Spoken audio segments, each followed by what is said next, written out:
Okay guys, hindi ko alam. Andito pala po si Manny Pacquiao sa Miss Rachel. Kaya pala po tumigil na siya sa boxing.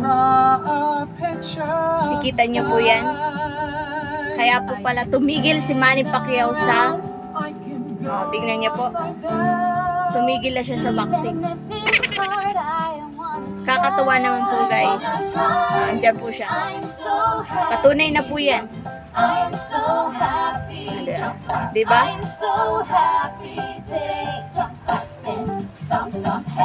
Ang galing niya.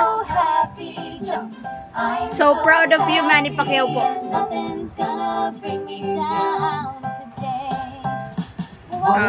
Tingnan niyo po. Galing ni Manny Pacquiao po, diba? Ang galing ni Manny Pacquiao po, guys. Ang galing po, ang galing niya.